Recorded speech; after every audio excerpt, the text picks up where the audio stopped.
ਸਤਿ ਸ਼੍ਰੀ ਅਕਾਲ ਜੀ ਸਾਰਿਆਂ ਨੂੰ। ਮੈਂ ਮਨਦੀਪ ਕੌਰ ਸਵਾਗਤ ਕਰਦੀ ਹਾਂ ਤੁਹਾਡਾ ਤੁਹਾਡੇ ਆਪਣੇ YouTube ਚੈਨਲ ਆਡੀਓ ਬੁੱਕ ਬਾਈ ਮਨਦੀਪ ਕੌਰ ਦੇ ਵਿੱਚ। ਅੱਜ ਦੀ ਕਿਤਾਬ ਹੈ ਜੀ ਖਿੜਕੀਆਂ, ਜੋ ਕਿ ਨਰਿੰਦਰ ਸਿੰਘ ਕਪੂਰ ਦੀ ਲਿਖੀ ਹੋਈ ਹੈ। ਤੇ ਅੱਜ ਆਪਾਂ ਸ਼ੁਰੂ ਕਰਾਂਗੇ ਖਿੜਕੀ ਨੰਬਰ 191 ਤੋਂ। ਖਿੜਕੀ ਨੰਬਰ 191। ਸਾਰੀ ਜ਼ਿੰਦਗੀ ਮਿਹਨਤ ਕਰਨ ਨਾਲ ਅਮੀਰ ਬਣੇ ਇੱਕ ਵਿਅਕਤੀ ਦੇ 22 ਸਾਲ ਦੇ ਪੁੱਤਰ ਨੇ ਪੁੱਛਿਆ, ਮੈਂ ਮਰਸਡੀਜ਼ ਕਾਰ ਲੈ ਲਵਾਂ? ਪਿਤਾ ਨੇ ਸੋਚਿਆ, ਉਸ ਕੋਲ 22 ਸਾਲ ਦੀ ਉਮਰ ਵਿੱਚ ਇੱਕ ਪੁਰਾਣਾ ਸਾਈਕਲ ਹੀ ਸੀ। ਪਿਤਾ ਨੇ ਕਿਹਾ, ਹਾਂ ਲੈ ਲਓ, ਪਰ ਅੰਦਰ ਨਾ ਵੇਖੋ, ਬਾਹਰ ਵੇਖੋ। ਜੇ ਜ਼ਿੰਦਗੀ ਨੂੰ ਮਿਹਨਤ ਕੀਤੇ ਬਿਨਾਂ ਹੀ ਮਾਣਵ ਵਾਸਤੇ ਕੁਝ ਖਰੀਦਣਾ ਹੈ ਤਾਂ ਅੰਦਰ ਨਾ ਵੇਖੋ, ਅਰਥਾਤ ਆਪਣੇ ਪਰਿਵਾਰਕ ਵਸੀਲਿਆਂ ਨੂੰ ਨਾ ਵਰਤੋ। ਬਾਹਰ ਵੇਖੋ, ਅਰਥਾਤ ਆਪ ਕਮਾਓ ਜਾਂ ਆਪਣੇ ਉਪਜਾਏ ਵਸੀਲਿਆਂ ਨੂੰ ਵਰਤੋ। ਖਿੜਕੀ ਨੰਬਰ 192। ਜਿਵੇਂ ਭਾਰਤ ਵਾਸੀਆਂ ਨੇ ਅੰਗਰੇਜ਼ਾਂ ਵਿਰੁੱਧ ਆਜ਼ਾਦੀ ਸੰਗਰਾਮ ਕੀਤਾ ਸੀ, ਉਹੋ ਜਿਹਾ ਹੀ ਸੰਗਰਾਮ ਉੱਤਰੀ ਆਇਰਲੈਂਡ ਦੇ ਲੋਕ ਲੰਮੇ ਅਰਸੇ ਤੋਂ ਇੰਗਲੈਂਡ ਵਿਰੁੱਧ ਕਰਦੇ ਰਹੇ ਸਨ, ਜਿਸ ਦੌਰਾਨ ਸੈਂਕੜੇ ਹਜ਼ਾਰਾਂ ਜਾਨਾਂ ਦਾਅ 'ਤੇ ਲੱਗੀਆਂ, ਕਈਆਂ ਨੂੰ ਕੈਦ ਹੋਈ ਅਤੇ ਅਨੇਕਾਂ ਹੀ ਤਸੀਹੇ ਦਿੱਤੇ ਗਏ। ਆਇਰਲੈਂਡ ਦੇ ਲੋਕ ਸੱਤਿਆਗ੍ਰਹਿ ਵਿੱਚ ਵਿਸ਼ਵਾਸ ਨਹੀਂ ਸਨ ਕਰਦੇ। ਉਨ੍ਹਾਂ ਦਾ ਢੰਗ ਭਗਤ ਸਿੰਘ ਅਤੇ ਸੁਭਾਸ਼ ਚੰਦਰ ਬੋਸ ਵਾਲਾ ਸੀ। ਉਨ੍ਹਾਂ ਨੇ ਕਈ ਬੰਬ ਧਮਾਕੇ ਕੀਤੇ, ਹਥਿਆਰਬੰਦ ਬਗਾਵਤਾਂ ਵੀ ਕੀਤੀਆਂ। ਇੰਗਲੈਂਡ ਦੇ ਪ੍ਰਧਾਨ ਮੰਤਰੀ ਨੇ ਤੇ ਗ੍ਰੇਨੇਡਾਂ ਨਾਲ ਕਈ ਹਮਲੇ ਵੀ ਕੀਤੇ, ਪਰ ਪ੍ਰਧਾਨ ਮੰਤਰੀ ਹਰ ਵਾਰੀ ਬਚ ਜਾਂਦਾ ਸੀ। ਜਦੋਂ ਪ੍ਰਧਾਨ ਮੰਤਰੀ ਉੱਤੇ ਗ੍ਰੇਨੇਡ ਨਾਲ ਹਮਲਾ ਕਰਨ ਵਾਲੇ ਇੱਕ ਸੰਗਰਾਮੀ 'ਤੇ ਮੁਕੱਦਮਾ ਚੱਲਿਆ ਤਾਂ ਉਸਨੇ ਅਦਾਲਤ ਵਿੱਚ ਕਿਹਾ ਸੀ, ਪ੍ਰਧਾਨ ਮੰਤਰੀ ਨੂੰ ਹਰ ਵਾਰੀ ਚੰਗੀ ਕਿਸਮਤ ਵਾਲਾ ਹੋਣਾ ਪੈਂਦਾ ਹੈ, ਸਾਡੀ ਕਿਸਮਤ ਇੱਕ ਵਾਰੀ ਹੀ ਚਮਕਣੀ ਹੈ। ਖਿੜਕੀ ਨੰਬਰ 193। ਇੱਕ ਕਸਬੇ ਵਿੱਚ ਦੋ ਭਰਾ ਰੱਜ ਕੇ ਭੈੜੇ, ਬਦਮਾਸ਼, ਲੜਾਕੇ ਅਤੇ ਬੇਈਮਾਨ ਸਨ, ਪਰ ਬਣਦੇ ਬੜੇ ਸ਼ਰੀਫ ਸਨ। ਹਰ ਸ਼ਨੀਵਾਰ ਮੰਦਰ ਜਾਂਦੇ ਸਨ ਅਤੇ ਦਾਨ ਪੁੰਨ ਵੀ ਕਰਦੇ ਸਨ। ਜਦੋਂ ਮੰਦਰ ਦਾ ਨਵਾਂ ਪੁਰੋਹਿਤ ਆਇਆ ਤਾਂ ਉਸਨੇ ਨਵਾਂ ਮੰਦਰ ਉਸਾਰਨ ਦਾ ਉਪਰਾਲਾ ਆਰੰਭਿਆ। ਐਨੇ ਵਿੱਚ ਇੱਕ ਭਰਾ ਮਰ ਗਿਆ। ਦੂਜੇ ਨੇ ਪੁਰੋਹਿਤ ਨੂੰ ਮੰਦਰ ਉਸਾਰਨ ਲਈ ਵੱਡੀ ਰਕਮ ਦਿੰਦਿਆਂ ਕਿਹਾ, ਮੈਂ ਆਪਣੇ ਭਰਾ ਦੀ ਯਾਦ ਵਿੱਚ ਇੱਕ ਸਮਾਗਮ ਕਰਨਾ ਚਾਹੁੰਦਾ ਹਾਂ ਅਤੇ ਉਸ ਸਮਾਗਮ ਵਿੱਚ ਤੁਸੀਂ ਮੇਰੇ ਭਰਾ ਨੂੰ ਸੰਤ ਕਹਿਣਾ ਹੀ ਨਹੀਂ, ਸਾਬਿਤ ਵੀ ਕਰਨਾ ਹੈ। ਪੁਰੋਹਿਤ ਨੇ ਕਿਹਾ, ਯਤਨ ਕਰਾਂਗਾ। ਕੁਝ ਦਿਨ ਮਗਰੋਂ ਸਮਾਗਮ ਵਾਲੇ ਦਿਨ ਜਦੋਂ ਸੰਗਤ ਜੁੜ ਗਈ ਤਾਂ ਪੁਰੋਹਿਤ ਨੇ ਕਿਹਾ ਕਿ ਮਰ ਗਿਆ ਭਰਾ ਬੜਾ ਨੀਚ ਤੇ ਕਮੀਨਾ ਸੀ। ਉਹ ਬੜਾ ਭੈੜਾ ਬੰਦਾ ਸੀ, ਲੋਕਾਂ ਨੂੰ ਲੁੱਟਦਾ ਤੇ ਧਮਕਾਉਂਦਾ ਸੀ। ਪਰ ਜੇ ਮਰ ਗਏ ਭਰਾ ਦੀ ਜਿਉਂਦੇ ਭਰਾ ਨਾਲ ਤੁਲਨਾ ਕੀਤੀ ਜਾਵੇ ਤਾਂ ਮਰ ਗਿਆ ਭਰਾ ਪੂਰਾ ਸੰਤ ਸੀ ਅਤੇ ਪੂਜਣਯੋਗ ਸੀ। ਖਿੜਕੀ ਨੰਬਰ 194। ਸੰਸਾਰ ਦੇ ਸਭ ਤੋਂ ਸਿਆਣੇ ਬਾਦਸ਼ਾਹ ਸੁਲੇਮਾਨ ਨੂੰ ਕਿਹਾ ਗਿਆ ਕਿ ਉਹ ਸੁੰਘੇ ਬਿਨਾਂ ਅਸਲੀ ਫੁੱਲਾਂ ਨੂੰ ਨਕਲੀ ਫੁੱਲਾਂ ਨਾਲੋਂ ਨਿਖੇੜ ਕੇ ਦੱਸੇ। ਸੁਲੇਮਾਨ ਨੇ ਬਾਰੀ ਖੋਲ੍ਹ ਦਿੱਤੀ। ਸ਼ਹਿਦ ਦੀਆਂ ਮੱਖੀਆਂ ਦੇ ਵਿਹਾਰ ਤੋਂ ਦੱਸ ਦਿੱਤਾ ਕਿ ਅਸਲੀ ਫੁੱਲ ਕਿਹੜਾ ਹੈ, ਨਕਲੀ ਕਿਹੜਾ ਹੈ। ਇਵੇਂ ਹੀ ਜਦੋਂ ਮਨੁੱਖ ਦੇ ਦਿਲ ਦਿਮਾਗ ਦੀਆਂ ਬਾਰੀਆਂ ਖੁੱਲ੍ਹੀਆਂ ਹੋਣ ਤਾਂ ਅਸਲੀ ਅਤੇ ਨਕਲੀ, ਮੁੱਲਵਾਨ ਅਤੇ ਨਿਰਗੁਣੇ ਵਿਚਾਰਾਂ ਦਾ ਫਰਕ ਪਤਾ ਲੱਗ ਜਾਂਦਾ ਹੈ। ਮਹੱਤਵਪੂਰਨ ਕਾਰਜ ਦਿਲ ਦਿਮਾਗ ਦੀਆਂ ਬਾਰੀਆਂ ਨੂੰ ਖੋਲ੍ਹਣਾ ਅਤੇ ਖੁੱਲ੍ਹਾ ਰੱਖਣਾ ਹੁੰਦਾ ਹੈ। ਖਿੜਕੀ ਨੰਬਰ 195। ਇਸਤਰੀ ਦੇ ਗਰਭਵਤੀ ਹੋਣ ਦੀ ਸੂਚਨਾ ਕਿਵੇਂ ਦਿੱਤੀ ਜਾਂਦੀ ਰਹੀ ਹੈ। 19ਵੀਂ ਸਦੀ ਦੇ ਪਹਿਲੇ ਅੱਧ ਵਿੱਚ ਕਿਹਾ ਜਾਂਦਾ ਸੀ, ਹੁਣ ਉਹ ਘਰ ਹੀ ਰਹਿੰਦੀ ਹੈ, ਬਾਹਰ ਨਹੀਂ ਜਾਂਦੀ। ਦੂਜੇ ਅੱਧ ਵਿੱਚ ਕਿਹਾ ਜਾਣ ਲੱਗਿਆ ਪਿਆ, ਉਸਦੇ ਪੈਰ ਭਾਰੀ ਹਨ। ਸਦੀ ਦੇ ਅੰਤ 'ਤੇ ਕਹਿਣ ਦਾ ਰਿਵਾਜ ਪਿਆ ਕਿ ਉਸਨੂੰ ਉਮੀਦ ਲੱਗ ਗਈ ਹੈ। 20ਵੀਂ ਸਦੀ ਦੀ ਪਹਿਲੀ ਚੌਥਾਈ ਵਿੱਚ ਕਿਹਾ ਗਿਆ ਕਿ ਉਹ ਮਾਂ ਬਣਨ ਵਾਲੀ ਹੈ। ਦੂਜੀ ਚੌਥਾਈ ਵਿੱਚ ਕਿਹਾ ਗਿਆ ਉਹ ਬੱਚੇ ਲਈ ਸਵੈਟਰ ਬੁਣ ਰਹੀ ਹੈ। ਤੀਜੀ ਚੌਥਾਈ ਵਿੱਚ ਕਿਹਾ ਗਿਆ ਕਿ ਉਹ ਗਰਭਵਤੀ ਹੈ।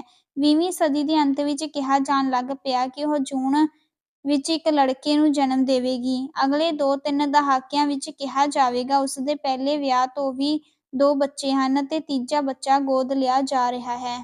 ਖਿੜਕੀ ਨੰਬਰ 196। ਅਸੀਂ ਸਾਰੇ ਸਫਲ ਹੋਣ ਯੋਗ ਹੁੰਦੇ ਹਾਂ, ਸਫਲ ਹੋ ਸਕਦੇ ਹਾਂ, ਪਰ ਅਸੀਂ ਅਣਜਾਣੇ ਹੀ ਆਪਣੀ ਸਫਲਤਾ ਨੂੰ ਅਸਫਲਤਾ ਬਣਾ ਲੈਂਦੇ ਹਾਂ। ਵਿਦਿਆਰਥੀ ਤਿਆਰੀ ਕਰਕੇ ਇਮਤਿਹਾਨ ਦੇਣ ਉਪਰੰਤ ਪ੍ਰੀਖਿਆ ਵਿੱਚ ਸਫਲ ਹੁੰਦਾ ਹੈ, ਪਰ ਨਤੀਜਾ ਨਿਕਲਣ 'ਤੇ ਉਹ ਆਪਣੀ ਨਹੀਂ, ਦੂਜਿਆਂ ਦੀ ਚੰਗੇਰੀ ਕਾਰਗੁਜ਼ਾਰੀ ਵੱਲ ਧਿਆਨ ਦੇ ਕੇ ਆਪਣੇ ਆਪ ਨੂੰ ਅਸਫਲ ਸਮਝਣ ਲੱਗ ਪੈਂਦਾ ਹੈ। ਕਿਸੇ ਨੂੰ ਪਿਆਰ ਕਰਨਾ ਵੀ ਸਫਲਤਾ ਹੈ, ਕਿਸੇ ਵੱਲੋਂ ਪਿਆਰ ਕੀਤੇ ਜਾਣਾ ਵੀ ਸਫਲਤਾ ਹੈ, ਪਰ ਸ਼ੱਕ ਅਤੇ ਸਾੜੇ ਕਾਰਨ ਅਸੀਂ ਪਿਆਰ ਤੋੜਦੇ ਹਾਂ, ਪਰ ਬੇਵਫਾਈ ਦਾ ਦੋਸ਼ ਦੂਜੇ 'ਤੇ ਲਾ ਕੇ ਅਸਫਲਤਾ ਦਾ ਸੰਤਾਪ ਹੰਢਾਉਂਦੇ ਹਾਂ। ਵਿਆਹ ਕਰਨਾ ਕਰਾਉਣਾ ਵੀ ਸਫਲਤਾ ਹੈ। ਕਿਸੇ ਦਾ ਤੁਹਾਡੇ ਨਾਲ ਵਿਆਹ ਕਰਾਉਣ ਲਈ ਮੰਨ ਜਾਣਾ ਤੁਹਾਡੀ ਸਫਲਤਾ ਹੈ, ਪਰ ਅਸੀਂ ਦੂਜੇ ਉੱਤੇ ਅਜਿਹੇ ਬੋਝ ਪਾਉਣ ਲੱਗ ਪੈਂਦੇ ਹਾਂ ਤੇ ਇੱਕ ਦੂਜੇ ਤੋਂ ਅਜਿਹੀਆਂ ਕੁਰਬਾਨੀਆਂ ਮੰਗਣ ਲੱਗ ਪੈਂਦੇ ਹਾਂ ਕਿ ਦੋਵੇਂ ਅਸਫਲਤਾ ਦੇ ਰਾਹ ਤੇ ਪੈ ਜਾਂਦੇ ਹਾਂ। ਬੱਚਾ ਲਾਇਕ ਹੈ, ਇਹ ਮਾਪਿਆਂ ਦੀ ਸਫਲਤਾ ਹੈ, ਪਰ ਉਸਦੇ ਹਰ ਪ੍ਰੀਖਿਆ ਵਿੱਚੋਂ ਅੱਵਲ ਆਉਣ ਦੀ ਜਿੱਦ ਕਾਰਨ ਅਸੀਂ ਬੱਚੇ ਲਈ ਅਸਫਲਤਾ ਸਿਰਜ ਕੇ ਹੀਨ ਭਾਵਨਾ ਜਗਾ ਕੇ ਉਸਨੂੰ ਉਦਾਸੀ ਦੇ ਰਾਹ ਪਾ ਦਿੰਦੇ ਹਾਂ। ਰੁਜ਼ਗਾਰ ਮਿਲਣ ਵਿੱਚ ਸਫਲਤਾ ਮਿਲੀ ਹੈ, ਪਰ ਹੋਰਾਂ ਤੋਂ ਤਰੱਕੀ ਪਹਿਲਾਂ ਨਾ ਮਿਲਣ ਵਿੱਚ ਅਸਫਲਤਾ ਕਾਰਨ ਅਸੀਂ ਢਹਿੰਦੀ ਕਲਾ ਵਿੱਚ ਰਹਿੰਦੇ ਹਾਂ। ਸਾਡਾ ਧਿਆਨ ਕਿੱਥੇ ਹੈ? ਲੋੜ ਧਿਆਨ ਨੂੰ ਅਸਫਲਤਾ ਤੋਂ ਹਟਾ ਕੇ ਸਫਲਤਾ 'ਤੇ ਲਾਉਣ ਦੀ ਹੈ। ਜਿਸ 'ਤੇ ਧਿਆਨ ਲਾਵਾਂਗੇ ਉਹੀ ਵਾਪਰੇਗਾ। ਖਿੜਕੀ ਨੰਬਰ 197। ਵਧੇਰੇ ਪੈਸੇ ਵਧੇਰੀ ਪ੍ਰਸੰਨਤਾ ਨਹੀਂ ਦਿੰਦੇ। ਪ੍ਰਸੰਨ ਕਰਨ ਵਾਲੀਆਂ ਚੀਜ਼ਾਂ ਦਾ ਪੈਸੇ ਨਾਲ ਕੋਈ ਸਿੱਧਾ ਸੰਬੰਧ ਨਹੀਂ ਹੁੰਦਾ। ਇਹ ਸਮਝ ਹੀ ਮਨੁੱਖ ਨੂੰ ਸਿਆਣਾ ਬਣਾਉਣ ਲਈ ਕਾਫੀ ਹੈ। ਜੀਵਨ ਲਈ ਪੈਸਾ ਜ਼ਰੂਰੀ ਹੈ, ਪਰ ਪੈਸਾ ਹੀ ਸਭ ਕੁਝ ਨਹੀਂ ਹੁੰਦਾ। ਪ੍ਰਸੰਨਤਾ ਸਮਝ ਸੂਝ ਵਿੱਚੋਂ ਉਪਜਦੀ ਹੈ, ਇਹ ਕਿਧਰੇ ਵਿਕਦੀ ਮਿਲਦੀ ਨਹੀਂ। ਤੁਸੀਂ ਪੜ੍ਹੇ ਲਿਖੇ ਹੋ, ਤੁਹਾਨੂੰ ਕਿੰਨੇ ਪੈਸੇ ਮਿਲ ਜਾਣ ਕਿ ਤੁਸੀਂ ਅਨਪੜ੍ਹ ਬਣਨ ਅਤੇ ਅਨਪੜ੍ਹਾਂ ਵਿੱਚ ਰਹਿਣ ਲਈ ਤਿਆਰ ਹੋ ਜਾਓਗੇ। ਦੋ ਅੱਖਾਂ ਹਨ, ਇੱਕ ਵੇਚ ਦਈਏ, ਲੱਖਾਂ ਰੁਪਏ ਮਿਲ ਸਕਦੇ ਹਨ। ਕੀ ਇਹ ਪੈਸੇ ਪ੍ਰਸੰਨਤਾ ਦੇਣਗੇ? ਅਸੀਂ ਸੋਚਦੇ ਹੀ ਨਹੀਂ ਕਿ ਕੁਦਰਤ ਨੇ ਪ੍ਰਸੰਨ ਹੋਣ ਲਈ ਬੜੀਆਂ ਕੀਮਤੀ ਚੀਜ਼ਾਂ ਸਾਨੂੰ ਮੁਫਤ ਦਿੱਤੀਆਂ ਹੋਈਆਂ ਹਨ। ਕੋਈ ਇਸਤਰੀ ਕਿੰਨੇ ਪੈਸੇ ਲੈ ਕੇ ਆਪਣੇ ਆਪ ਨੂੰ ਮਾਂ ਬਣਨ ਤੋਂ ਵਿਰਵਾ ਰੱਖਣ ਲਈ ਤਿਆਰ ਹੋ ਜਾਵੇਗੀ? ਰਾਜਧਾਨੀ ਦਾ ਵਾਸੀ ਕਿੰਨੇ ਪੈਸੇ ਲੈ ਕੇ ਪਛੜੇ ਪਿੰਡ ਵਿੱਚ ਰਹਿਣਾ ਪਸੰਦ ਕਰੇਗਾ? ਕੋਈ ਵਿਦਵਾਨ ਕਿੰਨੇ ਪੈਸੇ ਲੈ ਕੇ ਮੰਨ ਜਾਵੇਗਾ ਕਿ ਉਹ ਬਾਕੀ ਰਹਿੰਦੀ ਜ਼ਿੰਦਗੀ ਦੌਰਾਨ ਕੋਈ ਪੁਸਤਕ ਨਹੀਂ ਪੜ੍ਹੇਗਾ? ਅਸੀਂ ਇਹ ਸੋਚ ਕੇ ਆਪਣੇ ਪ੍ਰਸੰਨ ਹੋਣ ਵਿੱਚ ਰੁਕਾਵਟ ਪਾਉਂਦੇ ਹਾਂ ਕਿ ਪੈਸਾ ਹੋਣ 'ਤੇ ਹੀ ਪ੍ਰਸੰਨਤਾ ਮਿਲੇਗੀ। ਖਿੜਕੀ ਨੰਬਰ 198। ਇੱਕ ਵਪਾਰੀ ਨੇ ਅਨੇਕਾਂ ਤੋਂ ਉਧਾਰ ਲਿਆ ਹੋਇਆ ਸੀ। ਆਖਰ ਉਸਦਾ ਦਿਵਾਲਾ ਨਿਕਲ ਗਿਆ। ਲੈਣਦਾਰਾਂ ਤੋਂ ਡਰਦਾ ਉਹ ਘਰੋਂ ਬਾਹਰ ਨਹੀਂ ਸੀ ਜਾਂਦਾ। ਬਾਹਰ ਜਾਣ ਦਾ ਖਿਆਲ ਆਉਂਦਿਆਂ ਹੀ ਉਸਨੂੰ ਘਬਰਾਹਟ ਹੋਣ ਲੱਗ ਜਾਂਦੀ ਸੀ। ਬਾਹਰ ਜਾਣਾ ਨਹੀਂ ਸੀ ਚਾਹੁੰਦਾ। ਪੌੜੀਆਂ ਉਤਰਦਿਆਂ ਪੈਰ ਫਿਸਲ ਗਿਆ, ਡਿੱਗ ਪਿਆ, ਅਧਰੰਗ ਹੋ ਗਿਆ। ਬਾਹਰ ਜਾਣਾ, ਬਾਜ਼ਾਰ ਜਾਣਾ ਸੰਭਵ ਨਾ ਰਿਹਾ। ਇਹ ਇਸ ਲਈ ਵਾਪਰਿਆ ਕਿਉਂਕਿ ਉਸਨੇ ਅਚੇਤ ਪੱਧਰ 'ਤੇ ਚਾਹਿਆ ਸੀ ਕਿ ਬਾਹਰ ਨਾ ਜਾਣਾ ਪਵੇ, ਘਰੋਂ ਨਾ ਨਿਕਲਣਾ ਪਵੇ, ਲੈਣਦਾਰਾਂ ਦਾ ਸਾਹਮਣਾ ਨਾ ਕਰਨਾ ਪਵੇ। ਇਸ ਪੱਖ ਤੋਂ ਅਧਰੰਗ ਉਸਨੂੰ ਹੋਇਆ ਨਹੀਂ ਸੀ, ਉਸਨੇ ਕਰਵਾ ਲਿਆ ਸੀ। ਮਨ ਬਾਹਰ ਜਾਣ ਤੋਂ ਘਬਰਾਉਂਦਾ ਸੀ, ਸਰੀਰ ਨੇ ਅਧਰੰਗ ਸਹੇੜ ਕੇ ਸਹਿਯੋਗ ਦਿੱਤਾ। ਜਦੋਂ ਕਿਸੇ ਲੈਣਦਾਰ ਦਾ ਸੁਨੇਹਾ ਆਉਂਦਾ, ਉਹ ਇਹੀ ਕਹਿੰਦਾ ਕਿ ਅਧਰੰਗ ਕਾਰਨ ਕੁਝ ਵੀ ਕਰਨ ਤੋਂ ਮਜਬੂਰ ਅਤੇ ਲਾਚਾਰ ਹਾਂ। ਅਧਰੰਗ ਦੌਰਾਨ ਇੱਕ ਵਾਰੀ ਘਰ ਵਿੱਚ ਅੱਗ ਲੱਗ ਗਈ, ਸਾਰੇ ਨਿਕਲ ਗਏ, ਇਹ ਵੀ ਚੱਲ ਕੇ ਬਾਹਰ ਨਿਕਲ ਗਿਆ। ਅੱਗ ਕਾਰਨ ਭੁੱਲ ਹੀ ਗਿਆ ਕਿ ਉਸਨੂੰ ਅਧਰੰਗ ਸੀ। ਬਾਹਰ ਜਾ ਕੇ ਲੋਕਾਂ ਦੀ ਭੀੜ ਵੇਖ ਕੇ ਯਾਦ ਆਇਆ ਕਿ ਮੈਂ ਤਾਂ ਅਨੇਕਾਂ ਦਾ ਉਧਾਰ ਮੋੜਨਾ ਹੈ, ਮੈਨੂੰ ਤਾਂ ਅਧਰੰਗ ਹੋ ਗਿਆ ਸੀ, ਫਿਰ ਡਿੱਗ ਪਿਆ। ਹਰ ਕਿਸੇ ਨੇ ਕਿਹਾ ਅਧਰੰਗ ਹੋਇਆ ਹੈ, ਡਿੱਗਣਾ ਹੀ ਸੀ। ਅਜਿਹੇ ਅਧਰੰਗ ਦਾ ਇਲਾਜ ਸੰਭਵ ਨਹੀਂ। ਇਹ ਅਧਰੰਗ ਨਵੀਆਂ-ਨਵੀਆਂ ਅਲਾਮਤਾਂ ਉਪਜਦਾ ਰਹੇਗਾ। ਜਦੋਂ ਤੱਕ ਉਹ ਬਾਜ਼ਾਰ ਜਾਣ ਦੀ ਹਿੰਮਤ ਨਹੀਂ ਕਰੇਗਾ, ਲੈਣਦਾਰਾਂ ਦਾ ਸਾਹਮਣਾ ਕਰਨ ਦਾ ਸਾਹਸ ਨਹੀਂ ਜਤਾਉਂਦਾ, ਸਰੀਰ ਰੋਗੀ ਹੀ ਰਹੇਗਾ। ਖਿੜਕੀ ਨੰਬਰ 199। ਕਿ ਜਿਸ ਚੀਜ਼ 'ਤੇ ਵੀ ਪਾਬੰਦੀ ਲਾਈ ਜਾਂਦੀ ਹੈ, ਉਸਦੇ ਚੰਗੇ ਮਾੜੀ ਹੋਣ ਦਾ ਵਿਚਾਰ ਨਹੀਂ ਕੀਤਾ ਜਾਂਦਾ। ਪਾਬੰਦੀ ਹੋਣ ਕਰਕੇ ਪਾਬੰਦੀ ਉਸਦਾ ਵਿਰੋਧ ਹੁੰਦਾ ਹੈ। ਸਵਿਟਜ਼ਰਲੈਂਡ ਨਾਂ ਦੇ ਇੱਕ ਦੇਸ਼ ਵਿੱਚ ਔਰਤਾਂ ਨੂੰ ਸ਼ਕਤੀਸ਼ਾਲੀ, ਆਧੁਨਿਕ ਅਤੇ ਅਗਾਂਹ-ਵਧੂ ਬਣਾਉਣ ਵਾਸਤੇ ਬੁਰਕਾ ਪਹਿਨਣ ਦਾ ਪਹਿਲਾਂ ਮਨਾਹੀ ਕੀਤੀ ਗਈ ਸੀ, ਪਰ ਜਦੋਂ ਕੋਈ ਅਸਰ ਨਾ ਹੋਇਆ ਤਾਂ ਪਾਬੰਦੀ ਲਾਈ ਗਈ। ਤਾਂ ਹੋਰ ਔਰਤਾਂ ਨੇ ਹੀ ਬੁਰਕਾ ਹਟਾਉਣ ਦਾ ਵਿਰੋਧ ਕੀਤਾ। ਜਦੋਂ ਉਸ ਹਾਕਮ ਦਾ ਤਖ਼ਤਾ ਪਲਟ ਦਿੱਤਾ ਗਿਆ ਤਾਂ ਔਰਤਾਂ ਨੇ ਇਸਨੂੰ ਆਪਣੀ ਵੱਡੀ ਸਫਲਤਾ ਦੱਸਿਆ ਅਤੇ ਫਿਰ ਬੁਰਕਾ ਪਹਿਨਣ ਲੱਗ ਪਈਆਂ। ਖਿੜਕੀ ਨੰਬਰ 200। ਜਦੋਂ ਮੈਂ ਪ੍ਰਸੰਨ ਸਾਂ ਤਾਂ ਤੁਸੀਂ ਹੀ ਮੇਰੇ ਨਾਲ ਨੱਚੇ ਸੀ। ਜਦੋਂ ਮੈਂ ਉਦਾਸ ਸਾਂ ਤੁਸੀਂ ਹੀ ਮੇਰੇ ਅੱਥਰੂ ਪੂੰਝੇ ਸੀ। ਜਦੋਂ ਮੈਂ ਗੁਆਚ ਗਿਆ ਸਾਂ ਤੁਸੀਂ ਹੀ ਮੈਨੂੰ ਠੀਕ ਰਾਹ ਦਿਖਾਇਆ ਸੀ। ਤੁਸੀਂ ਕਿਹਾ ਸੀ ਨਵੇਂ ਰਾਹ ਉਸਨੂੰ ਨਹੀਂ ਲੱਭਦੇ ਹਨ ਜਿਹੜੇ ਗਵਾਚ ਜਾਂਦੇ ਹਨ। ਜਦੋਂ ਮੈਂ ਅਸਫਲ ਹੋਇਆ ਤੁਸੀਂ ਕਿਹਾ ਸੀ ਕਿ ਆਪਣੀ ਯੋਗਤਾ ਵਿੱਚ ਭਰੋਸਾ ਰੱਖੋ। ਜਦੋਂ ਮੇਰਾ ਮਨ ਸਾੜੇ ਅਤੇ ਈਰਖਾ ਨਾਲ ਭਰਿਆ ਹੋਇਆ ਸੀ ਤਾਂ ਤੁਸੀਂ ਸਾਵਧਾਨ ਕਰਦਿਆਂ ਕਿਹਾ ਸੀ ਨਿਆਂਪੂਰਨ ਅਤੇ ਦਇਆਵਾਨ ਬਣੋ। ਜਦੋਂ ਮੈਨੂੰ ਦਰਦ ਹੋ ਰਿਹਾ ਸੀ ਤਾਂ ਤੁਸੀਂ ਮੈਨੂੰ ਸੁਆ ਕੇ ਮੇਰਾ ਦਰਦ ਲੈ ਗਏ ਸੀ। ਜਦੋਂ ਮੈਂ ਬਹੁਤ ਗੁੱਸੇ ਵਿੱਚ ਸੀ ਤਾਂ ਤੁਸੀਂ ਹੀ ਕਿਹਾ ਸੀ ਕਿ ਮਰਨ ਦੀ ਮਰਜ਼ੀ ਹੈ। ਤੁਸੀਂ ਗੁੱਸੇ ਨਾਲ ਬਰਬਾਦ ਹੋਣ ਤੋਂ ਪਹਿਲਾਂ ਮੈਨੂੰ ਸਬਰ ਅਤੇ ਖਿਮਾ ਨਾਲ ਭਰ ਦਿੱਤਾ ਸੀ। ਜਦੋਂ ਮੈਂ ਪਿਆਰ ਕਰਨਾ ਭੁੱਲਿਆ ਤੁਸੀਂ ਪਿਆਰ ਕਰਕੇ ਕਿਹਾ ਇਵੇਂ ਕਰੀਦਾ ਹੈ। ਜਦੋਂ ਮੈਂ ਥੱਕਿਆ ਹੋਇਆ ਸਾਂ ਤਾਂ ਤੁਸੀਂ ਮੈਨੂੰ ਹਿੰਮਤ ਅਤੇ ਸਾਹਸ ਨਾਲ ਭਰ ਦਿੱਤਾ ਸੀ। ਜਦੋਂ ਮੈਂ ਯਤਨ ਕਰ ਰਿਹਾ ਸੀ ਤੁਸੀਂ ਕਿਹਾ ਸੀ ਆਪਣੀ ਜਿੱਤ ਵਿੱਚ ਨਿਸ਼ਚੇ ਨਾਲ ਯਤਨ ਕਰੋ। ਤੁਸੀਂ ਹੀ ਮੈਨੂੰ ਸਫਲਤਾ ਵਿੱਚ ਨਿਮਾਣਾ ਬੰਨ੍ਹਣਾ ਸਿਖਾਇਆ ਸੀ।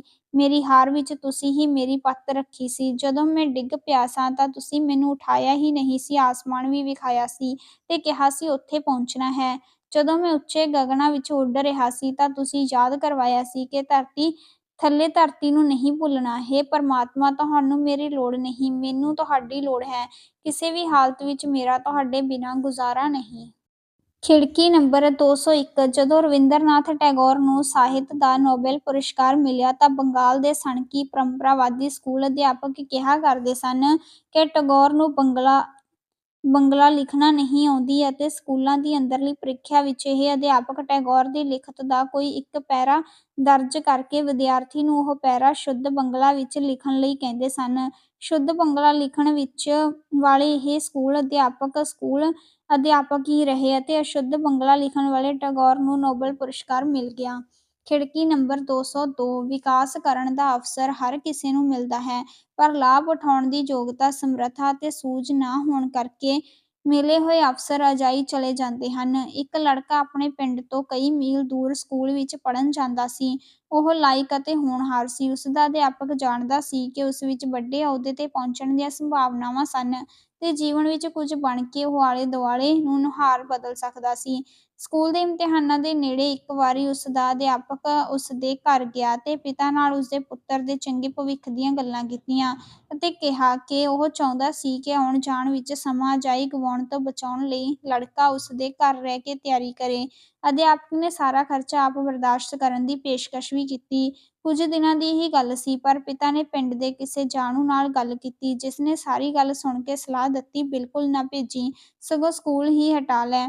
ਮਾਸਟਰ ਤੇਰੀ ਜ਼ਮੀਨ ਵੇਖ ਗਿਆ ਹੈ, ਮੁੰਡਾ ਉਸਨੇ ਮੋੜਨਾ ਨਹੀਂ ਅਤੇ ਇਸ ਨਾਲ ਆਪਣੀ ਕੁੜੀ ਵਿਆਹ ਦੇਵੇਗਾ। ਪਿਤਾ ਨੇ ਅਧਿਆਪਕ ਦੀ ਗੱਲ ਨਹੀਂ ਮੰਨੀ, ਪਿੰਡ ਦੇ ਸਿਆਣੇ ਜਾਣੂ ਦੀ ਗੱਲ ਮੰਨ ਲਈ।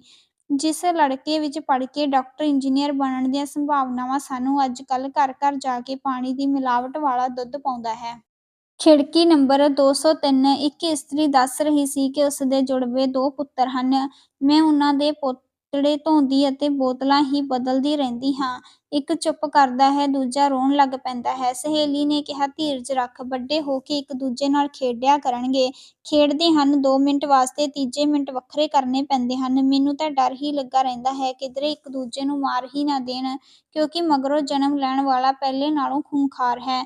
ਧੀਰਜ ਰੱਖ, ਥੋੜ੍ਹੇ ਜਿਹੇ ਵੱਡੇ ਹੋ ਕੇ ਇੱਕ-ਦੂਜੇ ਦੇ ਸਾਥੀ ਬਣ ਜਾਣਗੇ। ਸਾਥੀ ਬਣ ਗਏ ਹਨ, ਪਰ ਹਰ ਵੇਲੇ ਮੇਰੇ ਵਿਰੁੱਧ ਹੀ ਮੋਰਚਾ ਖੋਲ੍ਹੀ ਰੱਖਦੇ ਹਨ। ਇੱਕ ਨੂੰ ਕੁਝ ਕਹਾਂ, ਦੂਜਾ ਮੁੱਕਾ ਤਾਣ ਕੇ ਖਲੋ ਜਾਂਦਾ ਹੈ। ਮੈਂ ਦੂਜੇ ਨਾਲ ਸਿੱਝਣ ਵਾਲੇ ਪਹਿਲੇ ਨੂੰ ਭੁੱਲ ਜਾਂਦੀ ਹਾਂ। ਦੋਵੇਂ ਆਪਣੀਆਂ ਸ਼ਿਕਾਇਤਾਂ ਦੁੱਗਣੀਆਂ ਕਰਕੇ 2-2 ਵਾਰੀ ਦੱਸਦੇ ਹਨ। ਮੈਂ ਇੱਕ ਨਾਲ ਇਨਸਾਫ਼ ਕਰਨ ਲੱਗਦੀ ਹਾਂ ਤਾਂ ਦੂਜਾ ਭੜਕ ਉੱਠਦਾ ਹੈ। ਦੋਵੇਂ ਰਲ ਕੇ ਮੈਨੂੰ ਹਰਾ ਦਿੰਦੇ ਹਨ। ਸ਼ਾਂਤੀ ਕਿੱਥੇ ਹੈ ਤਾਂ ਦੂਰੀ ਮੁਸੀਬਤ ਹਨ। ਕੋਈ ਆ ਕੇ ਵੇਖੇ, ਇਹ ਬੱਚੇ ਹਨ ਕਿ ਬੰਬ? ਪਰ ਜੇ ਇਹ ਮੈਨੂੰ ਦਿਸਣ ਨਾ ਤਾਂ ਮੈਨੂੰ ਕੁਝ ਹੋਰ ਹੋਣ ਲੱਗ ਪੈਂਦਾ ਹੈ। ਖਿੜਕੀ ਨੰਬਰ 204। ਕੰਮ ਅਤੇ ਕਸਰਤ ਵਿੱਚ ਅੰਤਰ ਹੁੰਦਾ ਹੈ। ਕਸਰਤ ਸਾਨੂੰ ਤਰੋ-ਤਾਜ਼ਾ ਕਰਦੀ ਹੈ। ਕਸਰਤ ਨਾਲ ਤਾਕਤ ਉਪਜਦੀ ਹੈ। ਕੰਮ ਵਿੱਚ ਇਹ ਖਰਚ ਹੁੰਦੀ ਹੈ। ਕੰਮ ਉਹ ਹੁੰਦਾ ਹੈ ਜਿਹੜਾ ਅਸੀਂ ਰੋਜ਼ ਕਰਦੇ ਹਾਂ, ਕਰਨਾ ਪੈਂਦਾ ਹੈ। ਕੰਮ ਉਪਜੀਵਿਕਾ ਦਾ ਸਾਧਨ ਹੈ। ਕਸਰਤ ਸਾਡੀ ਆਪਣੀ ਮਰਜ਼ੀ ਹੁੰਦੀ ਹੈ। ਇਸਦੇ ਕਰਨ ਨਾ ਕਰਨ ਦਾ ਨਿਰਣਾ ਅਸੀਂ ਕਰਦੇ ਹਾਂ। ਕਸਰਤ ਦੀ ਮਜਬੂਰੀ ਨਹੀਂ ਹੁੰਦੀ। ਕਸਰਤ ਕਰਨੀ ਚੰਗੀ ਲੱਗਦੀ ਹੈ। ਜੇ ਕੋਈ ਡਾਕੀਏ ਵਾਂਗ ਸਾਰਾ ਦਿਨ ਦੂਰ ਤੱਕ ਤੁਰ ਕੇ ਜਾਂਦਾ ਹੈ ਤੇ ਮਜ਼ਦੂਰ ਵਾਂਗ ਬੋਝ ਚੁੱਕਦਾ ਹੈ, ਇਸ ਦਾ ਅਰਥ ਇਹ ਨਹੀਂ ਕਿ ਉਹ ਕਸਰਤ ਵੀ ਕਰ ਰਿਹਾ ਹੈ। ਡਾਕੀਆ ਸਾਰਾ ਦਿਨ ਆਪਣੇ ਤੁਰਨ ਨੂੰ ਸੈਰ ਨਹੀਂ ਕਹਿ ਸਕਦਾ, ਕਿਉਂਕਿ ਉਸਨੂੰ ਕੰਮ ਮੁਕਾਉਣ ਦੀ ਨਿਰੰਤਰ ਚਿੰਤਾ ਹੁੰਦੀ ਹੈ। ਕਸਰਤ ਕਰਨ ਦੀ ਚਿੰਤਾ ਨਹੀਂ ਹੁੰਦੀ, ਖੁਸ਼ੀ ਮਿਲਦੀ ਹੈ। ਕੰਮ ਨੂੰ ਵਿਸ਼ੇਸ਼ ਢੰਗ ਨਾਲ ਕਰਨ ਦੀ ਮਜਬੂਰੀ ਹੁੰਦੀ ਹੈ। ਕਸਰਤ ਦੀ ਮਜਬੂਰੀ ਨਹੀਂ ਹੁੰਦੀ। ਜਿਵੇਂ ਚਾਹੀਏ ਕੀਤੀ ਜਾ ਸਕਦੀ ਹੈ। ਕੰਮ ਆਪਣੇ ਆਪ ਵਿੱਚ ਇੱਕ ਉਦੇਸ਼ ਹੈ, ਕਮਾਈ ਦਾ ਸਾਧਨ ਹੈ, ਜਦੋਂ ਕਿ ਕਸਰਤ ਦਾ ਕੋਈ ਉਦੇਸ਼ ਨਹੀਂ ਹੁੰਦਾ। ਪ੍ਰਸੰਨਤਾ ਤੇ ਸ਼ਕਤੀ ਇਸਦੇ ਫਲ ਹੁੰਦੇ ਹਨ। ਜੋ ਸਾਰਾ ਦਿਨ ਕਸਰਤ ਕਰੋਗੇ, ਉਹ ਕੰਮ ਬਣ ਜਾਵੇਗਾ, ਥਕਾ ਦੇਵੇਗਾ। ਕੰਮ ਪੈਸੇ ਕਮਾਉਣ ਲਈ ਕੀਤਾ ਜਾਂਦਾ ਹੈ। ਕਸਰਤ ਖੁਸ਼ਹਾਲੀ ਦੇ ਅਨੁਭਵ ਅਤੇ ਉਸਾਰੂ ਦ੍ਰਿਸ਼ਟੀ ਲਈ ਕੀਤੀ ਜਾਂਦੀ ਹੈ। ਜੇ ਲਗਭਗ 1 ਘੰਟੇ ਤੋਂ ਵੱਧ ਕਸਰਤ ਕਰੋਗੇ, ਉਹ ਕੰਮ ਬਣ ਜਾਵੇਗਾ। ਜਿਮ ਚਲਾਉਣ ਵਾਲੇ ਕੰਮ ਕਰਦੇ ਹਨ, ਉੱਥੇ ਆਉਣ ਵਾਲੇ ਕਸਰਤ ਕਰਦੇ ਹਨ। ਕੰਮ ਵੇਲੇ ਕੰਮ ਕਰਨ ਨਾਲ ਅਮੀਰੀ ਮਿਲੇਗੀ, ਜੀਵਨ ਪੱਧਰ ਸੁਧਰੇਗਾ। ਕਸਰਤ ਵੇਲੇ ਕਸਰਤ ਕਰਨ ਨਾਲ ਤੰਦਰੁਸਤੀ ਮਿਲੇਗੀ, ਖੁਸ਼ਹਾਲੀ ਆਵੇਗੀ। ਖਿੜਕੀ ਨੰਬਰ 205। ਦਰਦ ਹੋ ਰਿਹਾ ਹੈ, ਬੜਾ ਦਰਦ ਹੋ ਰਿਹਾ ਹੈ, ਪਰੇਸ਼ਾਨ ਕਰ ਰਿਹਾ ਹੈ, ਸ਼ਾਇਦ ਦਿਲ ਦਾ ਦੌਰਾ ਪੈ ਗਿਆ ਹੈ। ਡਾਕਟਰ ਆਉਂਦਾ ਹੈ, ਪਰਖ ਕੇ ਦਵਾਈ ਮੰਗਵਾਉਂਦਾ ਹੈ, ਦੱਸਦਾ ਹੈ 3 ਦਿਨ ਵਿੱਚ ਪੂਰੀ ਤਰ੍ਹਾਂ ਠੀਕ ਹੋ ਜਾਵੇਗਾ। ਇਹ ਸੁਣ ਕੇ ਹੀ ਦਰਦ ਘੱਟ ਹੋ ਜਾਂਦਾ ਹੈ, ਸਹਿਣਯੋਗ ਹੋ ਜਾਂਦਾ ਹੈ। ਪਹਿਲਾਂ ਤੌਖਲਾ ਸੀ ਕਿ ਇਹ ਦਰਦ ਮੌਤ ਦਾ ਕਾਰਨ ਬਣੇਗਾ। ਮੌਤ ਦਾ ਡਰ ਨਿਕਲ ਗਿਆ, ਜਿਉਣ ਦੀ ਆਸ ਬੱਝ ਗਈ ਹੈ। ਪਹਿਲਾਂ ਮੌਤ ਦਾ ਤੌਖਲਾ ਸੀ, ਹੁਣ ਜ਼ਿੰਦਗੀ ਦਾ ਹੁੰਗਾਰਾ ਹੈ। ਖਿੜਕੀ ਨੰਬਰ 206। ਮੇਰਾ ਇੱਕ ਮਿੱਤਰ ਕਹਿ ਰਿਹਾ ਸੀ, ਜਦੋਂ ਤੱਕ ਸਕੂਲ ਦੇ ਸਿਲੇਬਸ ਵਿੱਚ ਅਲਜੈਬਰਾ ਰਹੇਗਾ, ਬੱਚੇ ਸਕੂਲ ਵਿੱਚ ਸਵੇਰੇ ਪ੍ਰਾਰਥਨਾ ਕਰਦੇ ਰਹਿਣਗੇ। ਸਕੂਲ ਵਿੱਚ ਪੜ੍ਹਦਿਆਂ 9ਵੀਂ ਜਮਾਤ ਵਿੱਚ ਉਸਨੂੰ ਅਲਜੈਬਰਾ ਬੜਾ ਔਖਾ ਲੱਗਦਾ ਸੀ। ਇਹ ਉਸਦੀ ਸਭ ਤੋਂ ਵੱਡੀ ਮੁਸ਼ਕਿਲ ਬਣ ਗਿਆ ਸੀ। ਅਲਜੈਬਰਾ ਪੜ੍ਹਦਿਆਂ ਉਸਦੀਆਂ ਅੱਖਾਂ ਅੱਗੇ ਧੁੰਦ ਜਿਹੀ ਪਸਰ ਜਾਂਦੀ ਸੀ। ਹਿੰਸੇ ਘਬਰਾਹਟ ਵਿੱਚ ਇੱਧਰ-ਉੱਧਰ ਹੁੰਦੇ ਵਿਖਾਈ ਦਿੰਦੇ ਸਨ। ਇਸ ਤੋਂ ਬਚਣ ਦਾ ਉਸਨੇ ਹਰ ਉਪਰਾਲਾ ਕੀਤਾ। ਅਲਜੈਬਰਾ ਨਾ ਆਉਣ ਕਾਰਨ ਨਾ ਉਹ ਡਾਕਟਰ ਬਣ ਸਕਿਆ ਤੇ ਨਾ ਹੀ ਇੰਜੀਨੀਅਰ। ਉਸਨੂੰ ਜ਼ਿੰਦਗੀ ਦੇ ਸਾਰੇ ਦਰਵਾਜ਼ੇ ਬੰਦ ਨਜ਼ਰ ਆਉਂਦੇ ਸਨ। ਉਹ ਚੰਗੇ ਜ਼ਮਾਨੇ ਸਨ ਉਦੋਂ ਅਲਜੈਬਰਾ ਦੀ ਸਮਝ ਤੋਂ ਬਿਨਾਂ ਵੀ ਰੁਜ਼ਗਾਰ ਮਿਲ ਜਾਂਦਾ ਸੀ। ਉਸਨੂੰ ਵੀ ਗੁਜ਼ਾਰੇ ਜੋਗਾ ਰੁਜ਼ਗਾਰ ਮਿਲ ਗਿਆ ਸੀ। ਅਲਜੈਬਰੇ ਦਾ ਡਰ ਉਸ ਅੰਦਰ ਪੀੜਾ ਢਾਹ ਕੇ ਬੈਠ ਗਿਆ ਸੀ। ਇੱਕ ਦਿਨ ਉਸਨੇ ਵੇਖਿਆ, 6ਵੀਂ ਵਿੱਚ ਪੜ੍ਹਦਾ ਉਸਦਾ ਬੇਟਾ ਅਲਜੈਬਰੇ ਦੀ ਕਿਤਾਬ ਪੜ੍ਹ ਰਿਹਾ ਸੀ।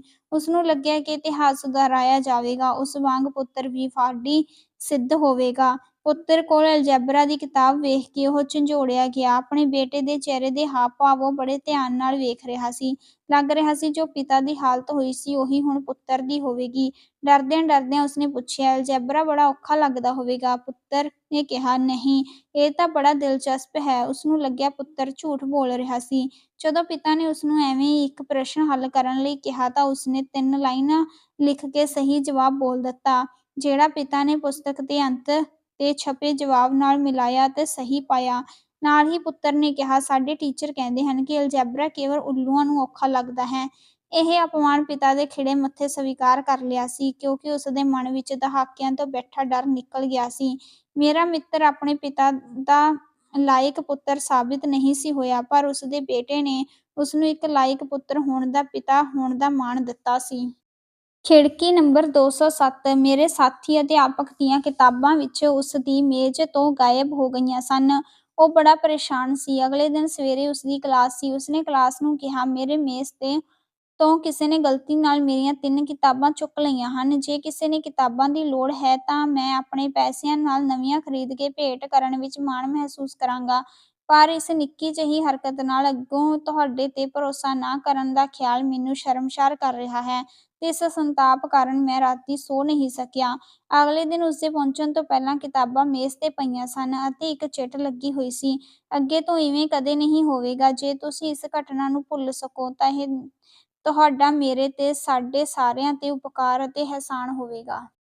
ਖਿੜਕੀ ਨੰਬਰ 208। ਤੈਰਾਕੀ ਸਿੱਖਣਾ ਬੜਾ ਵੱਡਾ ਤਜਰਬਾ ਹੁੰਦਾ ਹੈ। ਸਾਈਕਲ ਚਲਾਉਣਾ, ਸਿਲਾਈ ਮਸ਼ੀਨ ਚਲਾਉਣੀ, ਗੋਲ ਫੁਲਕਾ ਬਣਾਉਣਾ ਸਿੱਖਣਾ ਵੀ ਵੱਡੇ ਤਜਰਬੇ ਹਨ। ਗਲਤੀਆਂ ਹੋ ਜਾਂਦੀਆਂ ਹਨ, ਗਲਤੀਆਂ ਤੋਂ ਬਚਦਿਆਂ ਹੋਰ ਗਲਤੀਆਂ ਹੋ ਜਾਂਦੀਆਂ ਹਨ ਅਤੇ ਹੋਈ ਹੀ ਜਾਂਦੀਆਂ ਹਨ। ਜਦੋਂ ਬਹੁਤ ਗਲਤੀਆਂ ਹੋ ਜਾਣ ਅਤੇ ਹੋਈ ਜਾਣ ਤਾਂ ਅਸੀਂ ਤੈਰਾਕੀ ਸਿੱਖਣ ਜਾਂ ਸਾਈਕਲ ਚਲਾਉਣੀ ਸਿੱਖਣ ਦਾ ਵਿਚਾਰ ਤਿਆਗਣ ਬਾਰੇ ਸੋਚਣ ਲੱਗ ਪੈਂਦੇ ਹਾਂ। ਇਹ ਬੜਾ ਮਹੱਤਵਪੂਰਨ ਪੜਾਅ ਹੁੰਦਾ ਹੈ। ਜਦੋਂ ਸਾਰੀਆਂ ਗਲਤੀਆਂ ਹੋ ਚੁੱਕੀਆਂ ਹੁੰਦੀਆਂ ਹਨ ਤਾਂ ਅਸੀਂ ਤੈਰਨ ਲੱਗ ਪੈਂਦੇ ਹਾਂ। ਸਾਈਕਲ ਚਲਾਉਣੀ ਆ ਜਾਂਦੀ ਹੈ, ਸਿਲਾਈ ਸਿੱਧੀ ਹੋਣ ਲੱਗ ਪੈਂਦੀ ਹੈ। ਅਸੀਂ ਹੱਥ ਛੱਡ ਕੇ ਸਾਈਕਲ ਚਲਾਉਣ ਲੱਗ ਪੈਂਦੇ ਹਾਂ। ਗੱਲਾਂ ਕਰਨ ਦੇ ਬਾਵਜੂਦ ਫੁਲਕਾ ਗੋਲ ਹੀ ਹੋਣ ਲੱਗ ਪੈਂਦਾ ਹੈ। ਸਿਲਾਈ ਦੀ ਮਸ਼ੀਨ ਦੌੜਨ ਲੱਗ ਪੈਂਦੀ ਹੈ। ਤੈਰਾਕੀ ਦੇ ਮੁਕਾਬਲੇ ਵਿੱਚ ਹੋਰਾਂ ਨੂੰ ਅਸੀਂ ਪਛਾੜ ਦਿੰਦੇ ਹਾਂ। ਜ਼ਿੰਦਗੀ ਵਿੱਚ ਵੀ ਇਵੇਂ ਹੀ ਵਾਪਰਦਾ ਹੈ। ਗਲਤੀਆਂ ਦੇ ਅਖੀਰ ਤੇ ਸਫਲਤਾ ਮੁਸਕਰਾ ਰਹੀ ਹੁੰਦੀ ਹੈ। ਇਹਨਾਂ ਗਲਤੀਆਂ ਦੇ ਪਾਰ ਜ਼ਿੰਦਗੀ ਦੀ ਮਾਲ ਰੋਡ ਹੁੰਦੀ ਹੈ।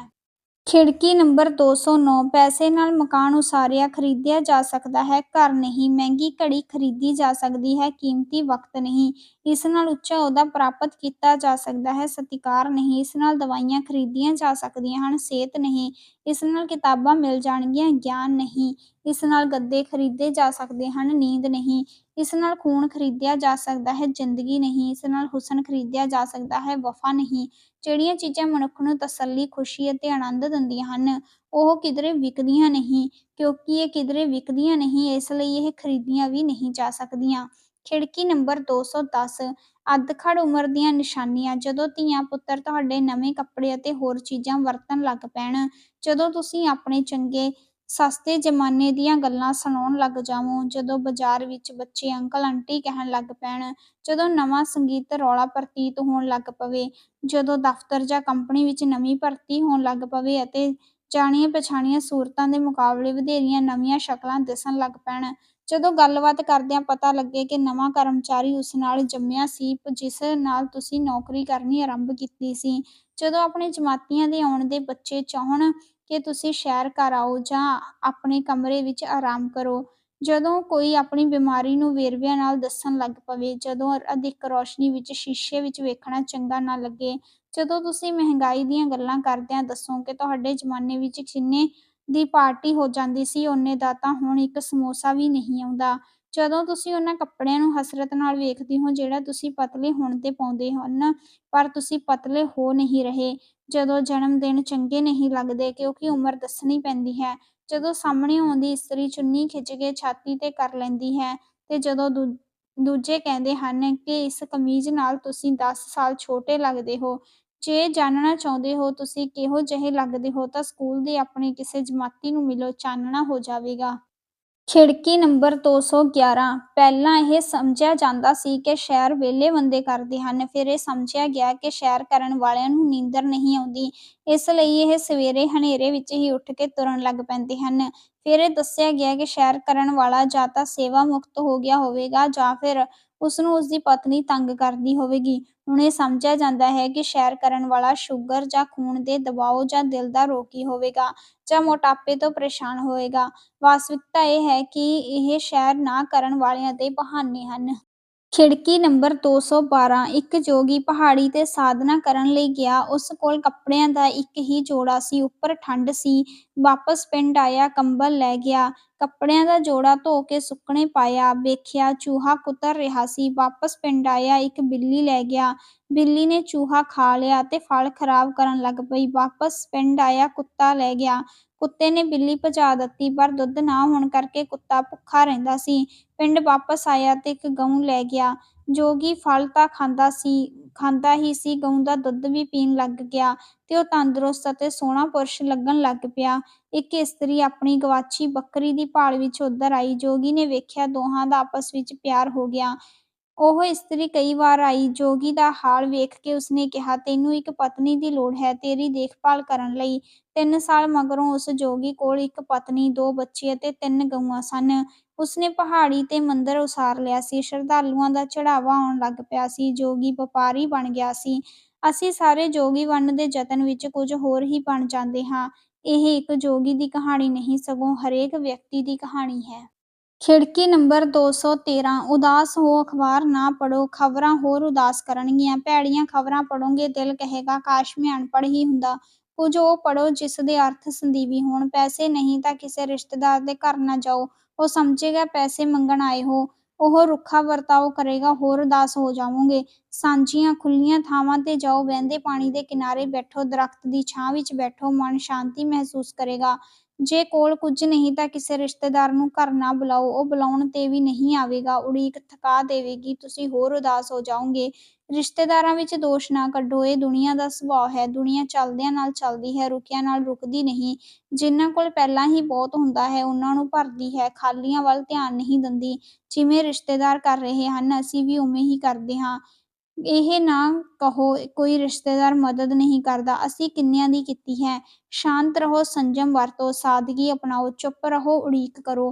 ਗੁਆਚੇ ਦਿਨ ਮੁੜ ਆਉਣਗੇ, ਉਦਾਸੀ ਮੁੱਕ ਜਾਵੇਗੀ, ਪਤਝੜ ਬਹਾਰ ਬਣ ਜਾਵੇਗੀ। ਪਤਝੜ ਤੋਂ ਮਗਰੋਂ ਬਹਾਰ ਆਉਂਦੀ ਹੀ ਹੈ।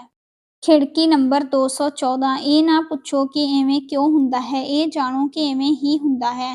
ਜਦੋਂ ਵੀ ਹੱਥ ਕਿਸੇ ਚੀਜ਼, ਆਟੇ, ਤੇਲ, ਮਸਾਲੇ ਆਦਿ ਨਾਲ ਲਿਬੜੇ ਹੁੰਦੇ ਹਨ, ਉਸ ਵੇਲੇ ਚਿਹਰੇ 'ਤੇ ਕਿਸੇ ਥਾਂ ਖੁਰਕ ਕਰਨ ਦੀ ਲੋੜ ਪੈਂਦੀ ਹੈ। ਜਦੋਂ ਵੀ ਕੋਈ ਚੀਜ਼ ਡਿੱਗੇਗੀ ਤਾਂ ਉਹ ਰੁੜ੍ਹ ਕੇ ਉੱਥੇ ਜਾ ਪਹੁੰਚੇਗੀ ਜਿੱਥੋਂ ਜਾਂ ਤਾਂ ਦਿਸੇਗੀ ਨਹੀਂ ਤੇ ਜਾਂ ਕੱਢਣੀ ਮੁਸ਼ਕਿਲ ਹੋਵੇਗੀ। ਜਿਹੜੀ ਗੱਡੀ ਬੱਸ ਤੁਸੀਂ ਫੜਨੀ ਹੋਵੇਗੀ ਉਹ ਨਹੀਂ ਆਵੇਗੀ, ਹੋਰ ਆਈ ਜਾਣਗੀਆਂ। ਜਦੋਂ ਉਡੀਕੀ ਜਾ ਰਹੀ ਬੱਸ ਗੱਡੀ ਆਵੇਗੀ ਤਾਂ ਸਵਾਰੀਆਂ ਇੰਨੀਆਂ ਹੋਣਗੀਆਂ ਕਿ ਤੁਸੀਂ ਰਹਿ ਜਾਓਗੇ। ਜੇ ਤੁਸੀਂ ਦੇਰ ਨਾਲ ਆਉਣ ਦਾ ਬਹਾਨਾ ਇਹ ਲਾਓਗੇ ਕਿ ਟਾਇਰ ਪੰਚਰ ਹੋ ਗਿਆ ਸੀ ਤਾਂ ਅਗਲੀ ਸਵੇਰ ਵਾਕਈ ਹੀ ਪੰਚਰ ਹੋ ਜਾਵੇਗਾ। ਜਦੋਂ ਪੈਸੇ ਮੁੱਕਣਗੇ ਨਾਲ ਹੀ ਸਕੂਟਰ, ਕਾਰ ਦਾ ਪੈਟਰੋਲ ਮੁੱਕ ਜਾਵੇਗਾ। ਪਰ ਜਦੋਂ ਘਰ ਵਿੱਚ ਚਾਹ ਪਾਣੀ ਆਦਿ ਨਾਲ ਖਾਣ ਲਈ ਸਭ ਕੁਝ ਮੁੱਕਿਆ ਹੋਵੇਗਾ, ਉਸੇ ਵੇਲੇ ਮਹੱਤਵਪੂਰਨ ਮਹਿਮਾਨ ਆ ਜਾਣਗੇ। ਜੇ ਕੋਈ ਤਰਲ ਪਦਾਰਥ ਡੁੱਲੇਗਾ ਤਾਂ ਉਹ ਆਪ ਮੁਹਾਰੇ ਤੁਹਾਡੀ ਸਭ ਤੋਂ ਕੀਮਤੀ ਚੀਜ਼ ਵੱਲ ਤੇਜ਼ੀ ਨਾਲ ਵਹਿਣ ਲੱਗ ਪਵੇਗਾ। ਜੇ ਦਰਜੀ ਨੂੰ ਕਈ ਕੱਪੜੇ ਦੇਵੋਗੇ ਤਾਂ ਉਹ ਕੱਪੜਾ ਖਰਾਬ ਕਰੇਗਾ ਜਿਹੜਾ ਤੁਹਾਨੂੰ ਸਭ ਤੋਂ ਵਧੇਰੇ ਪਸੰਦ ਹੋਵੇਗਾ। ਜਦੋਂ ਆਪਣੀ ਲੰਬੀ ਲਾਈਨ ਛੱਡ ਕੇ ਦੂਜੀ ਛੋਟੀ ਲਾਈਨ ਵਿੱਚ ਜਾਓਗੇ ਤਾਂ ਮਹਿਸੂਸ ਕਰੋਗੇ ਕਿ ਛੱਡੀ ਹੋਈ ਲਾਈਨ ਜਲਦੀ ਨਿਪਟਾਈ ਜਾ ਰਹੀ ਹੈ। ਜਦੋਂ ਵੀ ਧੀ-ਪੁੱਤਰ ਦਾ ਰਿਸ਼ਤਾ ਕਰੋਗੇ ਤਾਂ ਕੁਝ ਦਿਨਾਂ ਮਗਰੋਂ ਹੀ ਸੋਚੋਗੇ ਕਿ ਥੋੜ੍ਹਾ ਜਿਹਾ ਚਿਰ ਹੋਰ ਉਡੀਕ ਲੈਂਦੇ ਤਾਂ ਰਿਸ਼ਤਾ ਹੋਰ ਚੰਗੀ ਤਰ੍ਹਾਂ ਜਗ੍ਹਾ ਹੋ ਜਾਣਾ ਸੀ। ਇਹ ਤੁਹਾਡੇ ਨਾਲ ਨਹੀਂ, ਇਹ ਹਰ ਕਿਸੇ ਨਾਲ ਵਾਪਰਦਾ ਹੈ। ਖਿੜਕੀ ਨੰਬਰ 215। ਕਈਆਂ ਨੂੰ ਉਚੇਰੀ ਵਿੱਦਿਆ ਦਾ ਅਵਸਰ ਨਹੀਂ ਮਿਲਦਾ, ਪਰ ਉਚੇਰੀ ਪੱਧਰ ਦਾ ਵਾਤਾਵਰਣ ਮਿਲ ਜਾਂਦਾ ਹੈ। ਵੇਖਿਆ ਗਿਆ ਹੈ ਕਿ ਜੇ ਕਿਸੇ ਸਕੂਲ ਕਾਲਜ ਵਿੱਚ ਕੋਈ ਅਨਪੜ੍ਹ ਲੱਗ ਜਾਵੇ ਤਾਂ 3-4 ਸਾਲ ਵਿੱਚ ਉਹ 10ਵੀਂ ਜਮਾਤ ਜਿੰਨਾ ਸੂਝਵਾਨ ਹੋ ਜਾਂਦਾ ਹੈ। ਸਾਡੇ ਕਾਲਜ ਵਰਗੇ ਸਕੂਲ ਵਿੱਚ ਇੱਕ ਮਾਲੀ ਚੌਕੀਦਾਰ ਦਾ ਵੀ ਕੰਮ ਕਰਦਾ ਸੀ ਅਤੇ ਉਹ ਪਰਿਵਾਰ ਸਮੇਤ ਸਕੂਲ ਵਿੱਚ ਹੀ ਰਹਿੰਦਾ ਸੀ। ਉਸਨੂੰ ਉਚੇਰੀ ਤਾਂ ਨਹੀਂ ਤਾਂ ਕੀ ਸਧਾਰਨ ਵਿੱਦਿਆ ਵੀ ਨਹੀਂ ਸੀ ਮਿਲੀ, ਪਰ ਸਕੂਲ ਵਿੱਚ ਰਹਿਣ ਕਾਰਨ ਉਚੇਰੀ ਪੱਧਰ ਦਾ ਵਾਤਾਵਰਣ ਮਿਲ ਗਿਆ ਸੀ। ਆਪ ਉਹ ਅਨਪੜ੍ਹ ਸੀ, ਪਰ ਸਕੂਲ ਦੇ ਉਸਾਰੂ ਵਾਤਾਵਰਣ ਕਰਕੇ ਉਸਦੀ ਇਕਲੌਤੀ ਧੀ ਡਾਕਟਰ ਬਣ ਗਈ ਸੀ। ਖਿੜਕੀ ਨੰਬਰ 216। ਮੈਂ ਆਪਣੇ ਵਿਦਿਆਰਥੀਆਂ ਨੂੰ ਸਮਝਾਉਂਦਾ ਹਾਂ ਕਿ ਆਪਣੀ ਗੱਲ ਕਿਵੇਂ ਮਨਵਾਉਣੀ ਹੈ। ਮੈਂ ਦੱਸ ਰਿਹਾ ਸਾਂ ਕਿ ਇੱਕ ਐਤਵਾਰ ਦੀ ਸਵੇਰ ਨੂੰ ਸਾਡੇ ਮੁਹੱਲੇ ਵਿੱਚ 7 ਸਾਧੂ ਆ ਗਏ। ਉਹਨਾਂ ਦੇ ਗਾਉਣ ਦੀ ਆਵਾਜ਼ ਨਾਲ ਮੈਂ ਜਾਗ ਪਿਆ ਸਾਂ।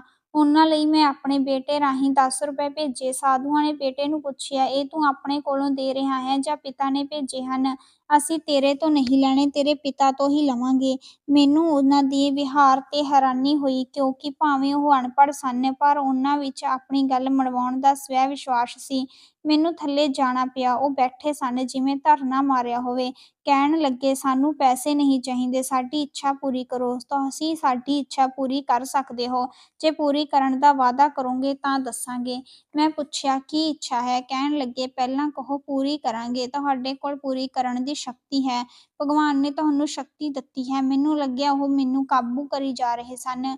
ਮੈਂ ਕਿਹਾ, "ਪਹਿਲਾਂ ਦੱਸੋ ਕੀ ਇੱਛਾ ਹੈ?" ਉਹਨਾਂ ਦੇ ਆਗੂ ਨੇ ਕਿਹਾ, "ਸਾਨੂੰ ਪ੍ਰਯਾਗ ਦੀ ਤੀਰਥ ਯਾਤਰਾ 'ਤੇ ਭੇਜੋ। ਸਾਡਾ ਖਰਚਾ ਤੁਸੀਂ ਕਰੋ।" ਮੈਨੂੰ 15 ਸਾਲ ਨੌਕਰੀ ਕਰਕੇ ਵੀ ਮਾਲਕਾਂ ਨੂੰ 100 ਰੁਪਏ ਤਨਖ਼ਾਹ ਵਧਾਉਣ ਵਾਸਤੇ ਕਹਿਣ ਦਾ ਹੌਸਲਾ ਨਹੀਂ ਸੀ ਪਿਆ, ਪਰੰਤੂ ਮੈਂ ਹੈਰਾਨ ਸਾਂ ਕਿ ਕਿਵੇਂ ਇਹ ਬੰਦਾ, ਜਿਸਨੇ ਮੈਨੂੰ ਸੁੱਤੇ ਪਏ ਨੂੰ ਜਗਾਇਆ, ਪਜਾਮੇ ਵਿੱਚ ਨੰਗੇ ਪੈਰੀਂ 3 ਮੰਜ਼ਲਾਂ ਪੌੜੀਆਂ ਉਤਰਵਾਇਆ ਅਤੇ ਹੁਕਮ ਦੇਣ ਵਾਂਗ ਕਹਿ ਰਿਹਾ ਸੀ ਕਿ 7 ਬੰਦਿਆਂ ਨੂੰ ਪ੍ਰਯਾਗ ਭੇਜੋ।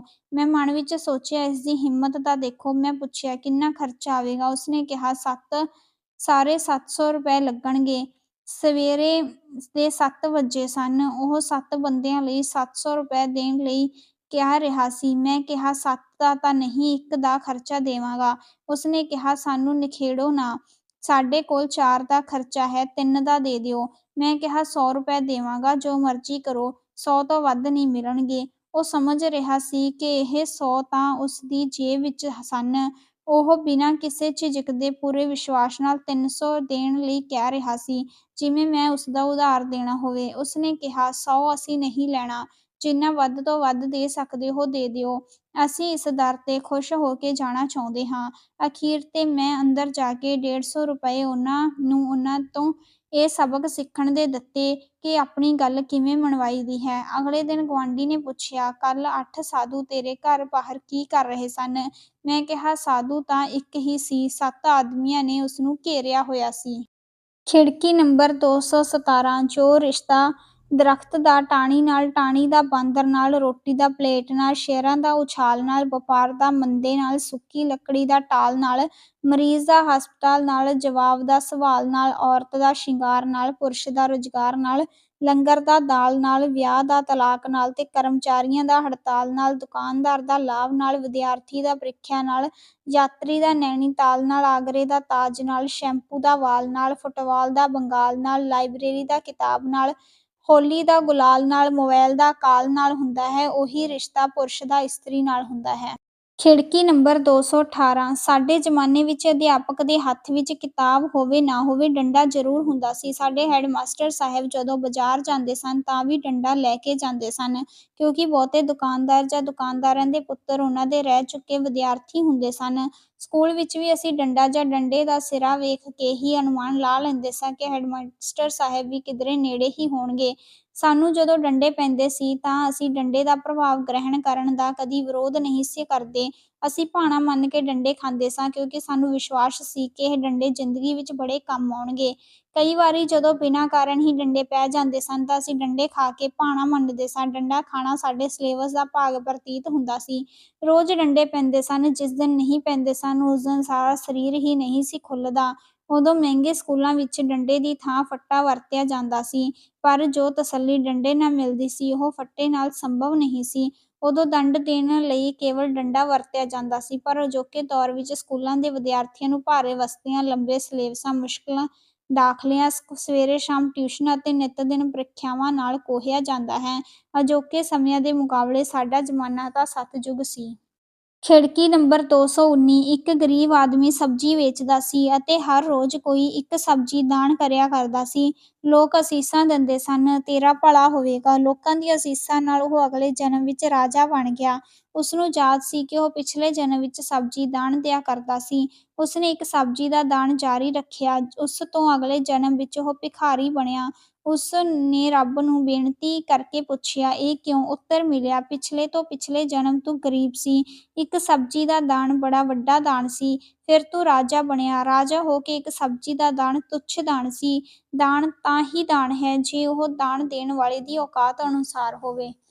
ਖਿੜਕੀ ਨੰਬਰ 220। ਖੁਸ਼ਹਾਲ ਲੋਕ ਭਾਵੇਂ ਗਰੀਬ ਹੋ ਜਾਣ, ਪਰ ਉਨ੍ਹਾਂ ਦੇ ਵਿਹਾਰ ਵਿੱਚੋਂ ਖੁਸ਼ਹਾਲੀ ਝਲਕਦੀ ਰਹਿੰਦੀ ਹੈ। ਜਦੋਂ ਯੂਰਪ ਵਿੱਚ ਪਿਛਲੀ ਸਦੀ ਦੇ ਤੀਜੇ ਦਹਾਕੇ ਵਿੱਚ ਗੰਭੀਰ ਮੰਦਵਾੜਾ ਪਿਆ ਤਾਂ ਸਰਕਾਰਾਂ ਨੇ ਗਰੀਬ ਲੋਕਾਂ ਦੀ ਮਦਦ ਕਰਨ ਦੇ ਕਈ ਉਪਰਾਲੇ ਕੀਤੇ ਸਨ। ਇੱਕ ਗਰੀਬੜੇ ਇਲਾਕੇ ਵਿੱਚ ਇੱਕ ਪ੍ਰਸਿੱਧ ਪੱਤਰਕਾਰ ਝੁੱਗੀ ਵਿੱਚ ਰਹਿਣ ਵਾਲੀ ਇੱਕ ਇਸਤਰੀ ਕੋਲ ਗਿਆ। ਉਸ ਦੀ ਝੁੱਗੀ ਵਿੱਚ ਥਾਂ-ਥਾਂ ਮੋਰੀਆਂ ਸਨ, ਜਿੱਥੇ ਉਸ ਨੇ ਅਖ਼ਬਾਰਾਂ ਫਸਾਈਆਂ ਹੋਈਆਂ ਸਨ। ਪੱਤਰਕਾਰ ਨੇ ਪੁੱਛਿਆ, ਜੇ ਸਰਕਾਰ ਤੁਹਾਨੂੰ $100 ਦੇਵੇ ਤਾਂ ਤੁਸੀਂ ਕੀ ਕਰੋਗੇ? ਇਸਤਰੀ ਨੇ ਕਿਹਾ, ਕਿਸੇ ਉਸ ਨੂੰ ਦਿਆਂਗੀ ਜਿਸ ਕੋਲ ਝੁੱਗੀ ਵੀ ਨਹੀਂ ਹੈ।